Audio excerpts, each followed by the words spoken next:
네. 비만과 같이 함께하는 합병증이 있을 것 같은데요. 아, 네. 아까 전에 말씀드린 고혈압, 당뇨가 딱 안녕하세요. 건강하게 130살까지 전문가가 말한다. 오늘은 첫 번째 인터뷰로 복인원 간호사를 모셨습니다. 오늘의 주제는 만성질환 비만 편입니다. 안녕하세요. 안녕하세요. 자, 먼저 뵙게 돼서 영광입니다. 아유, 이렇게 어떻게 잘 기회가 돼가지고 제가 또 같은 유튜버로서 네. 먼저 자기소개 좀 간단하게 부탁드리겠습니다. 26살 이제 복인헌이라고 합니다. 아, 군대 갔다 오시고. 네, 군대 다녀왔습니다. 아, 예, 그 남자 간호사신데 네. 이 여자 요리사 얼마 전에 우리가 그 방송에 지냈는데 네. 남자 그 간호사로서 좀 네. 만족도가 좀 어떠신가요? 간호사의 미래가 좀 많이 유망하다 보니까 간호학에 있어서는 간호사로서는 굉장히 직업 선택을 제가 잘한 것 같습니다. 아, 예, 맞습니다. 노인 인구가 지금 베이비 붐 세대가 700만 시대라고 하는데 점점 그 많아지는 그 노인 그 사회에 있어서 네. 간호사란 직업은 네. 남자도 참 좋은 직업인 것 같습니다. 그 좀 일하시기가 좀 힘든 편인가요? 남성이 하기에는 아니면 여성이 하시기? 보통 간호사의 비율이 여자분들이 많다 보니까 남자분들이 많이 그 좀 어떤 그 분위기에 휩쓸려서 좀 그런 거 그 힘들다고 많이 말씀하시더라고요. 얼마 전에 그 매스컴에도 그 간호사들의 현실 그래가지고 태움이라 그래가지고 네. 뭐 왕따 비슷하게 많이 시키고 그런 것 같은데 그런 얘기는 혹시 못 들었나요? 그런 얘기 많이 들었죠.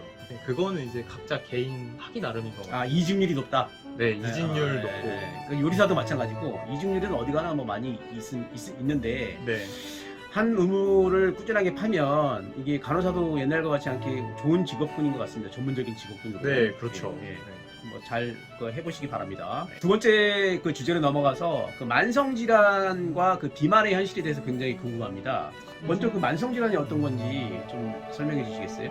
만성질환이라고 하면은 보통 뭐 급성질환, 만성질환 이렇게 질환을 두 가지로 나눠볼 수가 있는데 이제 급성질환 같은 경우는 이제 질환이 갑작스럽게 와서 그걸 관리해주는 이제 치료를 할 수 있거나 금방 뭐 개선할 수 있고 그런 질환 그런 것들 이제 약을 먹거나 치료받으면 금방 나을 수 있는 병이 네, 없고 물론 그럴 수도 네. 있지만 아닐 수도 있고 네, 그냥 갑자기 딱 발병한 그런 것들 급성질환이라 하고 만성질환이 이제 급성질환이 6개월 이상 지속이 되거나 아하. 네, 그리고 좀 여러분들이 많이 들어보셨을 법한 이제 관리가 필요한 질병이라고 하죠. 보통 뭐 고혈압, 당뇨, 비만, 우울증 뭐 이런 심장질환이나 뇌졸중 이런 질환을 보통 만성질환이라고 합니다.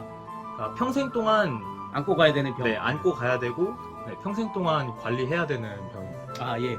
우리나라 65세 이상 그 노인이 1개 이상의 만성질환을 앓고 있다. 이런 그 뉴스를 봤는데. 네, 만성질환은 살면서 언젠가 반드시 찾아온다고 보시면 돼요. 아, 예. 그런 거를 이제 관리를 통해서 이제 증상이 없게 하는 것이 어떻게 보면 간호사로서 치료 목표이죠. 예, 예. 만성질환의 일환으로서 아니 어떤 겁니까? 비만에 대한 그 정의가 좀 궁금한데요. 비만은 많은 분들이 잘 아시다시피 일단은 표준 체중에서 많이 높게 벗어나신 분들, 벗어난 상태를 비만이라고 하고요. 근데 또 비만이 너무 이렇게만 볼 수가 없는 게 체성분을 다 하나하나 따져봐야 돼요. 예를 들어서 여러분들이 아실지 모르겠는데 그 피지컬 배구로 유명한 윤성빈 선수라고 예. 그분은 체중이 90kg고 키가 180이 넘으신데 이게 BMI 수치 그러니까 체중이랑 그 키를 비율로 합산해서 나온 수치가 있는데 그분 어떻게 보면은 BMI 수치나 이런 걸로 보시면 비만일 거예요. 하지만 이제 그분은 이제 골격근량이 이제 50kg가 넘어가시는 그런 분이시기 때문에 50kg 가까이 되시는 그런 분이시기 때문에 이거를 많은 사람들이 봐도 이거를 비만으로 볼 수는 없죠. 아, 그러니까 강호동 씨처럼 강호동 씨는 몸무게가 얼마나 가는지 모르겠지만 BMI 수치가 어떻게 나올지 모르겠지만 네.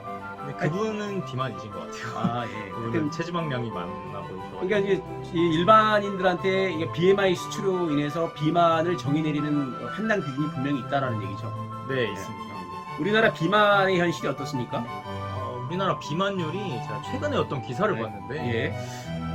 한국의 비만율이 뭐 5.9%? 일본이 한 4.0, 미국이 40%였는데 아, 미국 예. 같은 경우는 음식 자체가 많이 좀 기름진 음식 네, 이런 그렇죠, 게 그렇죠. 많다 보니까 비만율이 굉장히 높은 걸로 아, 알고 그렇죠. 있어요. 네. 일본보다 우리가 1% 정도 비만율이 높다. 네. 아, 이게 좀 일본보다 관건인데. 예. 높기도 하고 그리고 점점 더 늘어나고 있는 거죠. 아, 그렇죠. 이제 한국의 음식이 많이 서구화되다 보니까 아, 그렇겠네요. 사회가 경제적으로 안정됨으로써 우리가 이제 식도라 음식에 투자하는 돈이 이제 나아지고 있다. 네. 경제가 나아지고 있음으로써 비만율이 높아지고 있다. 이게 현실이란 말이죠. 저도 요즘 엔겔 지수가 많이 올라가지고 그래서 제가 아이고. 다이어트를 시작했습니다. 아, 뭐 적당하신데요. 뭐. 아, 비만과 합병증에 관련돼서 궁금합니다. 만성질환 종류가 고혈압, 뭐 당뇨, 뭐 관절염 이런 것들 비만도 만성질환 중에 하나죠. 그런 것들을 이제 여러 가지가 병합해서 오는데 그 대표적인 원인 중에 하나가 바로 비만이라고 볼 수가 있는데요. 비만하신 분들은 지방이라고 하죠. 그런 것들이 이제 혈관 안에 많이 쌓여 있다 보니까 혈관이 막혀서 뇌졸중 같은 것도 올 수 있고 심혈관 질환. 네, 그리고 혈관이 좁아져서 고혈압 같은 것도 오실 수가 있고 그리고 혈당 조절이 잘 안 되세요. 분들은 그러니까 왜 혈당 조절이 안 되냐면 우리나라 그 비만율이 그 노인이 많아짐으로써 또 일본보다도 이렇게 많아지는 이유도 있을 것 같습니다. 그 비만의 정의는 말씀하셨고 합병증에 관련돼서 궁금한데요. 비만 합병증이라고 하면 일단 고혈압, 당뇨, 또 관절염 이런 것들을 될 수가 있는데요. 예. 고혈압 같은 경우에는 이제 비만해지면서 혈관이 지방에 의해서 막히거나 또 그 혈관이 좁아지면서 이제 혈압이 올라가고 그리고 또 혈압이 올라가면서 이제 심장 질환으로 또 이어질 수 있는 좀 위험한 그러니까 혈압 같은 것도 이제 당연히 조절이 필요한 부분이고요. 정상 수치가 그 120에 80. 네. 혈압의 정상 수치는 120에 80 정도이고 110에서 70, 120, 80 이 정도가 정상이고. 저혈압이 오히려 옛날에는 더 위험하다고 그러던데 그게 네. 혈압이 낮은 것 자체가 몸이 많이 허하고 뭐 그런 건데 이제 혈압이 또 높으면 이제 갑작스러운 급성 심장 질환이라든지 그렇죠. 네, 뇌졸중 이런 걸로 번질 수가 있어서 혈압이 낮은 것도 안 좋고 높은 것도 안 좋습니다. 당뇨는 어떤가요? 당뇨는 이제 사람이 많이 살아가면서 이제 그 음식을 먹으면은 그 몸에 혈당이 올라가게 되어 있습니다. 그거를 분해를 하면서 몸에 혈당이 올라가는데 그거를 이제 낮춰주는 역할을 하는 호르몬이 인슐린이라는 호르몬인데 사람이 살아가다 보면은 그 인슐린을 분비하는 기전이 많이 망가지면서 이제 혈당은 오르는데 인슐린이 나와서 혈당이 내려가지 않는 그래서 혈액 속에 당이 많아지는 그러면서 이제 소변으로 당이 검출이 되는 그런 증상이 당뇨병인데요. 시력이 악화된다든지 혈액순환이 잘 힘들게 될 수도 있고 그렇습니다. 세 번째로 말씀하신 그 관절염이라는 게 제가 이제 체중이 62kg 나가는데 네. 100kg 나가는 사람은 40kg짜리 군장을 매일 메고 다니는 거잖아요. 네, 그렇죠. 당연히 그 관절에 무리가 있을 것 같은데요. 네, 맞아요. 딱 비만한 사람들은 이제 관절 쪽에 무리가 아무래도 많이 가니까 관절염도 만성질환으로 많이 호소하고 있습니다. 근데 관절이 그 소모품이라고는 네. 얘기 많이 들었는데 달면은 바로 재생되지는 않는 건가요? 네, 관절은 이게 안에 또 관절을 보호하는 그 윤활액 같은 것들이 막 흐르고 있는데 이제 달면은 재생이 안 되는 거예요. 그 나이가 들면은 이제 어느 정도 인공관절로. 그 윤활액 같은 것도 많이 줄어들고 하면서 관절을 보호하는 그것도 망가지면서 관절이 닳아버리면 그걸 이제 많이 교체하는 수술을 받으시고 하시죠. 참 오늘 비만과 다이어트에 대해서 얘기를 하고 있는데요. 우리 네. 보기논 씨도 유튜버입니다. 유튜버로 그 채널을 운영하고 있는데 이 자리를 비롯해서 그 채널 좀 소개 좀 잠깐 부탁드리겠습니다. 안녕하세요.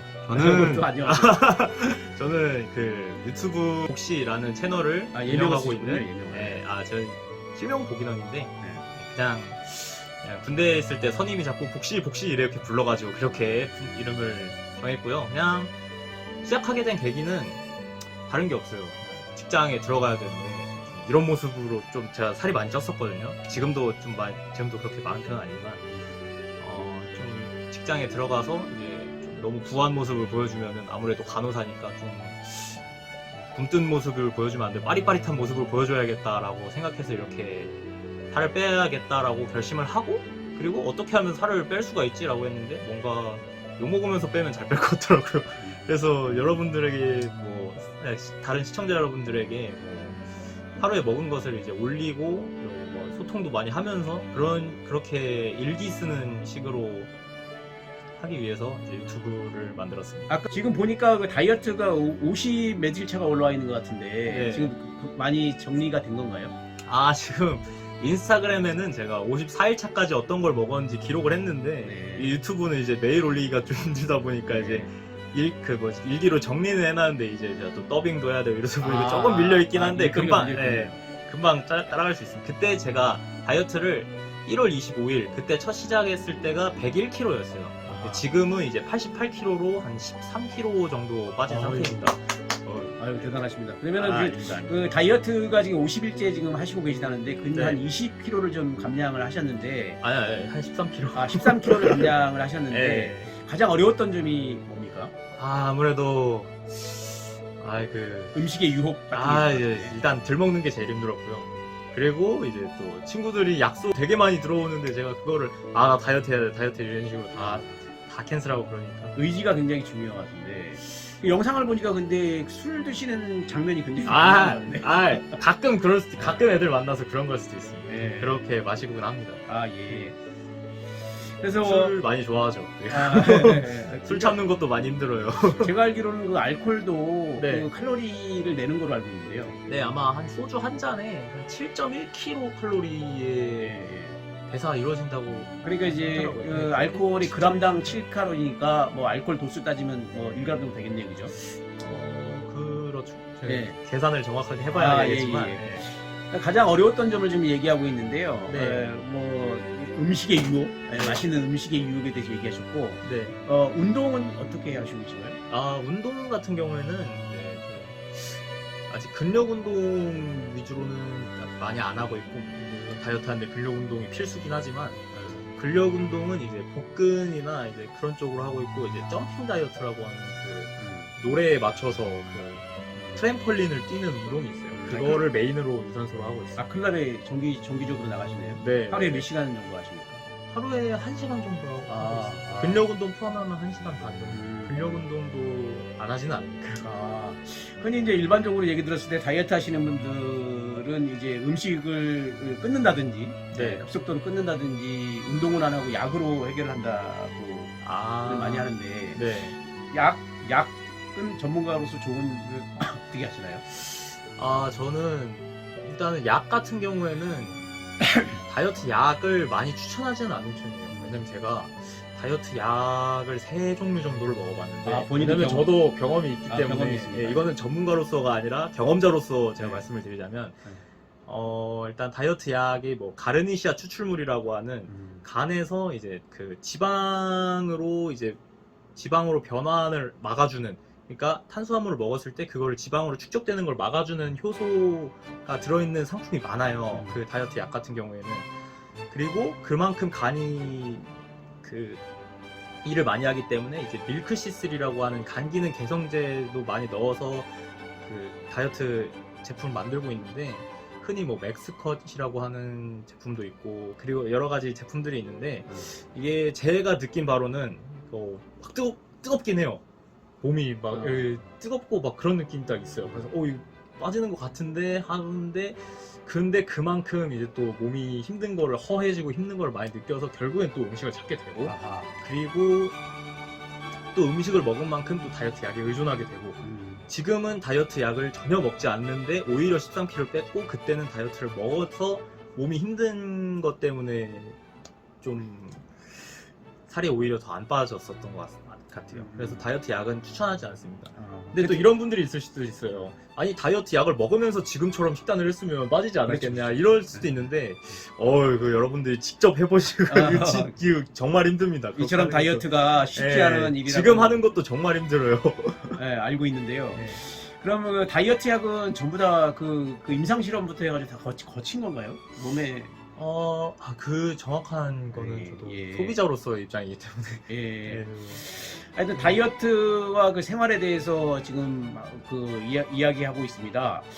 아까 그 다이어트 그 약을 말씀하셨는데, 그러면은 그 수술 수술도 하시는 분이 많이 있는데 왜냐면 아, 위절제 지방. 수술이라든지 아니면 네. 지방 제거 수술이라든지 만약 그거는 수술은 좀 어떻게 생각하시나요? 수술은 정말 다이어트 약을 추천하지는 않지만 그래도 근데 수술은 정말 안 좋다고 생각을 하는데 개인적으로 네, 개인적으로 급속한 그 효과는 있겠지만 그 생활 습관을 바꾸지 않는 한 네. 그 수술 제거한 그 체지방이 다시 생길 것이다.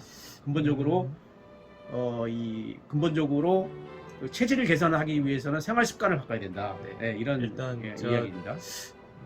몸에 칼 대는 건 정말 좋은 게 아닙니다. 지속적인 관리를 통해서 이제 그 몸에서 알아서 이제 빠져나가게끔 해주는 것이 예, 지금 저 다이어트에 대해서 얘기하고 있습니다.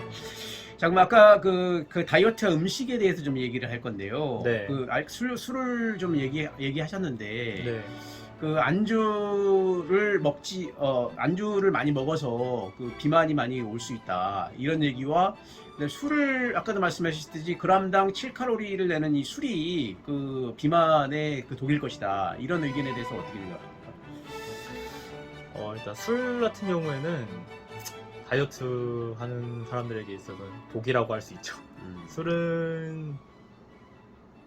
술을 먹게 되면은 그만큼 안주를 많이 찾게 돼요. 왜냐면은 술은 이제 몸으로 들어갔을 때 이제 대사를 시켜주면서 이제 독성 물질로 바뀌는데 그거를 막아주는 게 이제 지방과 단백질 성분을 통해서 그 술이 몸에서 대사되는 거를 최대한 약화시켜줄 수가 있거든요. 그래서 술을 먹고 안주를 안 먹으면 몸이 망가지고 술을 먹고 안주를 먹으면 살이 그만큼 찌게 되는 거죠. 그래서 술은 정말 안 드시는 게 다이어트 하는데 안 드시는 게 그 좋습니다. 비만이신 분한테 물어보면 물만 먹어도 살이 찝니다 라고 얘기하시는 분이 있었는데 네. 그 비만과 물은 어떤 관계가 있나요? 물은 계속 먹어도 되나요? 일단은 물만 먹어도 살찐다 하시는 분은 네, 그 연구소에 보내봐야 될 것 같고요. 색깔도 거짓말인 것 같습니다. 일단은 물은 이제 0칼로리 때문에 살이 절대 찌지 않습니다.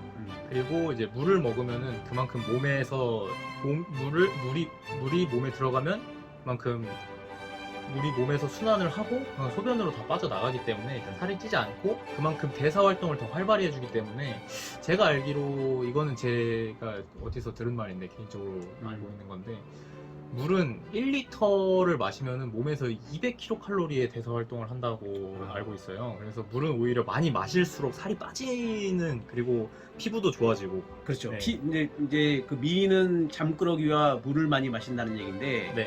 그러면 물은 그 계속 많이 마시면 많이 마실수록 좋은 건가요? 그게 또 물이 몸이 순환을 한다고 했잖아요. 물을 많이 마시게 되면은 또 적당히 마시는 건 좋지만 많이 마시면 이제 심장이나 신장 쪽에 무리가 갈 수가 있어서 물도 체중 25kg당 1리터를 가장 권장하고 있습니다. 그래서 예. 100kg 되시는 분들은 한 4리터 정도, 하루에 4리터 정도. 예. 우리가 흔히 그 쓰레기 음식이라고 얘기하는 정크푸드에 대해서 얘기하고 싶은데요. 정크푸드라고 하면은 그 패스트푸드와 인스턴트 식품 네. 등 열량이 높은데 영양소가 부족한 것을 얘기합니다. 예를 들면 과자나 탄산음료, 감자튀김 같은 거. 네. 그 다이어트와 정크푸드와의 관계는 어떤가요? 맛은 여러분들이 다 아시는 맛은 있어서 정신 건강에 좋은데 이제 몸에는 해롭다고 할 수 있죠. 왜냐면 이제 3대 영양소라고 지방, 탄수화물, 단백질 이 비율이 하루에 적정하게 비율을 맞게 섭취해 주셔야 되는데 칼로리를 내는 네. 영양소, 단백질, 탄수화물, 지방. 네, 탄수화물 같은 경우에는 이제 한 식사량의 55에서 60% 정도. 그리고 이제 단백질 같은 경우에는 20%에서 25% 정도. 네. 그리고 지방 같은 경우에는 이제 15에서 20% 정도 이런 식으로 비율을 맞춰 주시면서 드시는 게 좋은데 정크푸드는 아무래도 지방 함유량이 굉장히 높다 보니까 감자튀김 그렇죠, 그죠? 예, 그렇죠. 아무래도 튀긴 음식이 많고. 네, 탄산음료는 그래도 칼로리가 또 많이 날 거예요. 탄산음료도 물론 그렇게 과자도 이제 뭐 불필요한 그 지방이라든지 포화 지방이라든지 트랜스 지방이라든지 이런 것들이 몸에 안 좋으니까 다이어트와 정크푸드는 상극인 것 같습니다. 네, 맞습니다. 근데 또 지방 중에서도 말씀해주신 포화지방, 포화지방과 그 트랜스 지방처럼 안 좋은 지방도 있는데 상온에서 이제 액체 상태로 존재하는 불포화지방산 같은 경우에는 우리 몸에 호르몬을 만들어주고 이제 뇌에서 가장 많은 비율을 차지하고 있는 지방이기 때문에 꼭 필요하도 하다. 네, 지방이라고 해서 꼭 안 좋은 것도 아니고. 예, 당연히 그렇죠. 오늘 건강하게 130살까지 전문가가 말한다. 복인원 간호사님 귀한 시간 내주셔서 감사합니다. 마지막으로 우리 구독자분들한테 한 말씀 해주십시오. 여러분 건강하게 사는 방법은 이제 무엇보다 관리가 가장 중요한데요. 이제 우리 몸은 입을 이길 수 없기 때문에 여러분 뭐 많이 움직이시는 것도 물론 중요하지만 이제 좋은 것도 많이 드시고 좋은 것도 많이 챙겨 드시면서 이제 건강하게 뭐 100세 시대에 맞게 이렇게 잘 살아가면 될 것 같습니다. 이제 건강하게 많이 움직이라는 얘기를 하셨는데 그 비만은 많이 먹어서가 아니라 많이 움직이지 않아서이다 라는 말로 정리를 하겠습니다. 자, 오늘 귀한 시간 내주셔서 고맙습니다. 네. 고맙습니다. 감사합니다. 아이고 수고했어. 이거 참 어렵. 지금 저기 봤어? 녹화 시작된 거죠? 저기 봤어? 거울? 거울이요? 거울. 거울. 거울 얼굴 괜찮은가? 뭐 치아에 뭐 고춧가루 같은 거 없지? 네, 괜찮은. 여기 한번 봐봐. 여기 화면 저 앞에. 잠시만요. 네네. 그게 사실 뭐 일단 고혈압 처음부터. 네. 잠시만. 오우 어려워라. 그러니까 이 정리해서 하기가 지금 어려운데. 편집하면 돼. 네. 여기까지 이 정도만 말하지 뭐. 감염의 위험성도 있고. 감염의 위험성이 있습니다. 그러면. 그리고 뭐 탄수화물이 한 60-70%, 그리고 단백질이 이거는 제가 정확히 말씀드려도 될까요? 네, 정확히 알아야 되겠다. 이거 이거 중요한 얘기니까. 네, 이거는 이것도 여기 있어. 내가 아까 보던 거에서 찾아봐. 여기 있나요?